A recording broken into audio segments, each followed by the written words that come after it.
तो नमस्कार भाई और बहनों। अच्छा ये हमारी इंट्रो ना प्रणाम भाई, हम अंकित सिंह, ये हमारा ना ठीक है। हम अंकित सिंह, हमारे चैनल के नाम बा DNR रिएक्ट्स। और भाई जो हमारा फैमिली बा वो तो जानत बा, और जो ना जानत होगी, जो नया प्लेयर होगी अभी जो नया मैदान में उतरत होगी, हमारा पता बा कि नया नया प्लेयर अभी उतरा था मैदान में हमारा मजाक से साइड हट के वीडियो में, ठीक बा। तो हम इस चैनल पे देखे नहीं जाए कि सॉन्ग कैसन बा। भोजपुरी इंडस्ट्री में जितना भी सॉन्ग आवेला हमी के ये देखे नहीं जाए कि कौन सॉन्ग हमी के सुने लायक बा, कौन सॉन्ग हमी के नचाए लायक बा, समझत हो ना। कौन वाइब देला मस्त एकदम एकदम तगड़ा वाला, बवाल वाला, भोपाल मचा दे वाला और भाई हम बहुत खुश बनी कि 100 सब्सक्राइबर बहुत जल्द हो गई हमारे। हम फिर से बोला तनी दिल से शुक्रिया और लव यू भाई। ऐसे ही बनल रही हमारे वीडियो में, ठीक बा। और हाँ, आप लोग के हम वादा जो पहले बनी वो पूरा करम, ठीक बा। वो वीडियो अभी आवे वाला बा, कल परसों तक शायद आ जाए। हम कल भी बोले रही, कल परसों तक थोड़ा सा इंतजार करम जाए, ठीक बा। वो वीडियो देख के आप लोग के बहुत मजा आया बा, मैं डांस के वीडियो, ठीक बा। हिंट पूरा ये दिले बानी। और अगर उस वीडियो में कुछ प्रॉब्लम भी भाई या फिर कुछ ऐसा दिक्कत भाई हमारे चैनल पे, तो आप लोग के माध्यम आप लोग भाई जाए, ठीक बा। आप लोग इतना प्यार देवे नहीं जाए हमरा, तो हम वीडियो पूरा फुल जोश के साथ भाई बनाई। हर एक वीडियो फुल जोश के साथ रही। और हम हमारी कोशिश यही रहेला कि जो भी बंदा हमारे वीडियो देखे, ठीक बा, चाहे सॉन्ग से, चाहे हमारे वीडियो से, चाहे हमारे बात से, ओकर चेहरा पे स्माइल रहे, बस इतना ही सा छोटा सा बा हमार मकसद, ठीक बा। मकसद वो समझ लिया जाए ठीक बा ना। तो हमारी यही रहेला कि छोटा सा स्माइल हमारे जो भी व्यूअर, हमारे फैमिली आवता, जो भी नया नया हमारा वीडियो देखे, और हमारे चेहरा पे छोटा सा एक स्माइल रहे। कहीं हर हमेशा भाई सब कोई के दुख उख जानते वहीं जा बहुत कोई, तब वीडियो देख के एक खुशी मिले। और हाँ भाई, चैनल पे नया भाई लाइक कमेंट सब्सक्राइब जरूर ठोकम जा, और एक एक शेयर सबसे बनाता, पुराना हो चाहे नया, ठीक बा। इतना छोटा सा अगर हम मेहनत करत नहीं आप लोग खाती, तो एक एक शेयर जरूर आप लोग से बनाता। और ऐसे ही बनल रही जा, और ऐसे ही मजा आई। आगे भी जितना फैमिली हमारी बड़ी बोलले रही कि आज हम मजा आई, और जैसे जैसे लेवल ग्रो होते जाए सब्सक्राइबर के, और भयानक मजा आई, ठीक बा। फुल जोश के साथ वीडियो भाई। और आप लोग कमेंट करके बताइए जा भाई कि आप लोग कहाँ से बनी जा। हम तो बनी बिहार से ही, लेकिन अभी हम रहे नहीं झारखंड रांची साइड, ठीक बा। और ऐसा कि भाई ठंडा बा 8-10 डिग्री, रात के हो जाला 3-4 तक। आप लोग बताइए आप लोग हमारे वीडियो कहाँ कहाँ से देखल जाता, और वहाँ पे कौन सा कितना डिग्री बा, ठीक बा। आप लोग ये बताइए। और भाई सॉन्ग आई बा आज केसारी भैया का, आई बा सुना एक करेजा, निमन भोजपुरी पे आई बा सॉन्ग। और एल्बम सॉन्ग बता देनी, सिंगर केसारी भैया और शिल्पी राजवाड़ी, और लिरिस्ट में Krishna Bedardi, music RA Sharma, composer KRK Yadav, mix masters Raj Sharma, और फिट में कल्याणी सिंह। अच्छा नया बड़ी जगह भाई, देख लें जा। और DI रोहित सिंह कैमरा। अब इतना का देगा हम ही के देखे कि सॉन्ग में कैसन मिर्ची डालल बा, कैसन मजा आवेला बा, कैसन हमी के जुए वाला बाई जा कि ना, ठीक बा। ई तो हमी के सुनले बाई जा कि सबर के फल मीठा होला, तो थोड़ा सा ये भी सॉन्ग के देख लेवे के। पवन भी वाला सॉन्ग अगर कल वाला मजा आई कि ना आई, कमेंट करके जरूर बताइए भाई। और अगर जो वीडियो ना देख ले हो कि वो पिन वाला का कर दिला ऊपर, वो में डला जी या फिर डिस्क्रिप्शन में डला जी, ठीक बा। आप लोग जाके जरूर व्यू करम जी। और ऐसे ही अपन साथ बनाए रखी जा। हम भाई बिना बकचोदी करे स्टार्ट करते नहीं, जल्दी जल्दी बहुत ज्यादा भाषण हो गई बा, ठीक बा।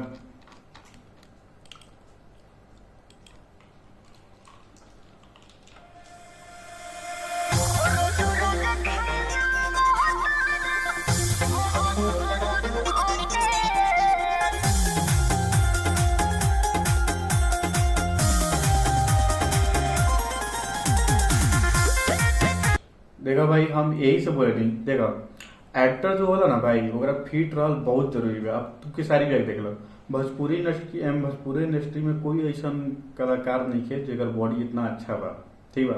हम लिख के देता नहीं भाई, इनकर बॉडी इतना मस्त बा। खुद देखा ना कि जूता पहले हम धोती चाहे लुंगी जो भी बोला, शर्ट पहले देखो, कुछ भी पहने ना अच्छा लगे। तो भाई फिट सबके रहल जरूरी बा। आप लोग भी कोशिश करिए फिट रही जा, ठीक बा। और आदमी अट्रैक्टिव लगेला, थोड़ा अच्छा लगेला, खुद देखा जाए। हाँ, लेकिन जो केसारी भी है जो ये करता वो मत करिए जाए, ठीक बा। वीडियो के माध्यम से दिखावत हो, से शरीर मरी ना और गट जाई।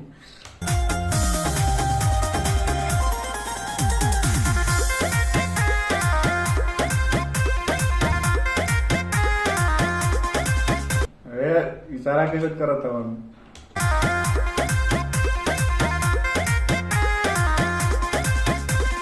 सुनने करे जाया बतानी है जा हमारो के दे जाया तू मजा ले जा हिस्सा बराबर लगे क्या सुनने करे जाया बतानी है जा हमारो के दे जाया तू मजा ले जा तो हई लटकल बा दू गो छोटी जा आवा रोज रोज खेला मोहतारा छोटी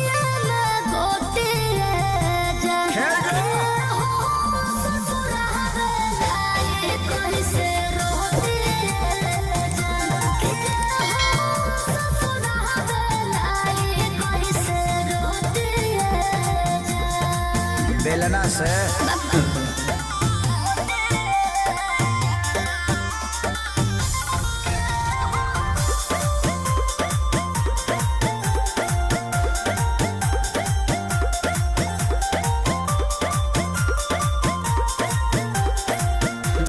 भाई ये कैसे करता हूँ लफुगन तरी करता हूँ भाई।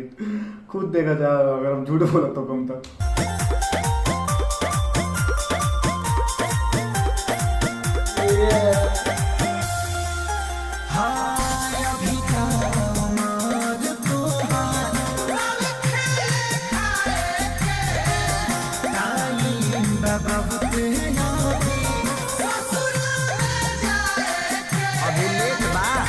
देखा तो जाना चाह रहा भाई। हम यही कहे नहीं कि जो भी काम करेला आदमी ओकरे से पहचान होला।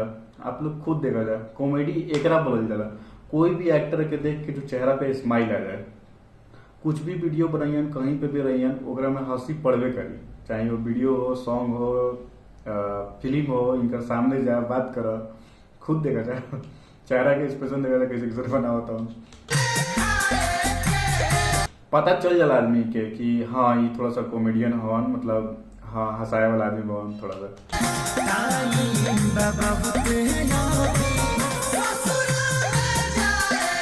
अभी लेट बा सुनो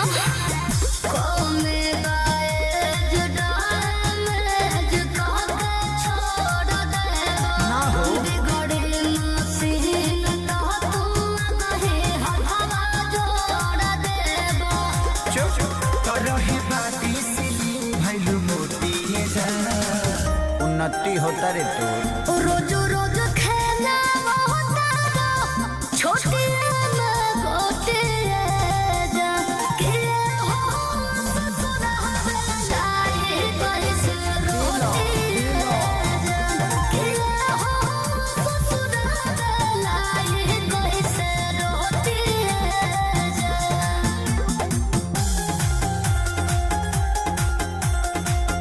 भाई यही शायद कल्याणी सिंह है फीट पे जो काम करता है। अच्छा लगा करी।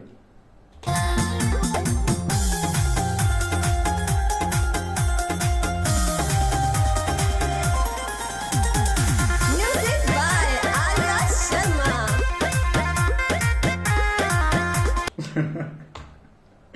ये कैसे करा तो यार, ये रोटी बोला तो की का बोले लगलन। By Arya Sharma।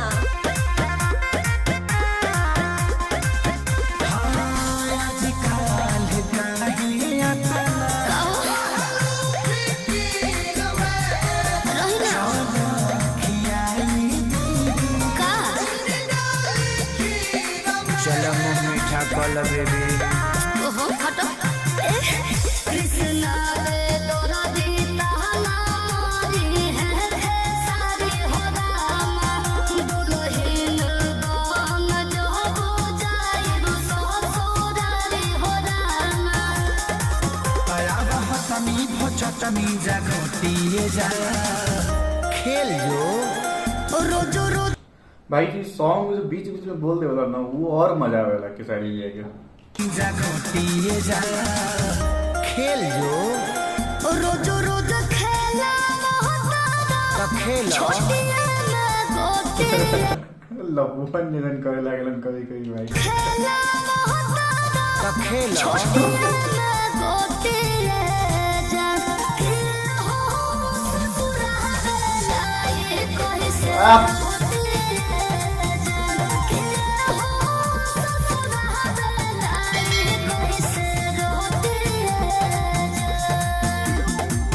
हाथ थोड़ी मांगता नहीं।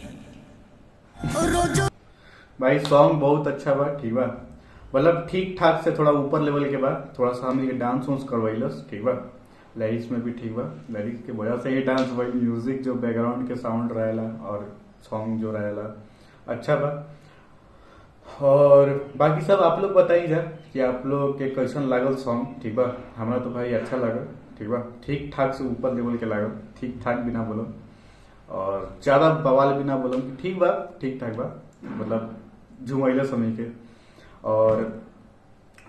और हाँ भाई एक बात और, आप लोग के अगर कोई भी सिंगर, हम 2-3 वीडियो में बोला तनी बताया था मिक्रो वीडियो में, अगर आप लोग के कोई भी सिंगर जो छूटत होके जो हम वीडियो ना बनाओ तो हम जेकर आप सुनत हो कम जा तो कमेंट करम जब भाई, हम जरूर बनाए की कोशिश का हम बनाइबे करम, आप लोग के खातिर हम बैठल बनी, ठीक बा, आप लोग जैसन बोलम वैसा नहीं होई, ठीक बा, और ऐसे ही बनल रहेगा भाई। और ई बात नहीं के कि हम कैसनाऊ आए या वीडियो बना के चल जाए ऐसे ही उठ चाट के, ऐसा कोई बात नहीं है।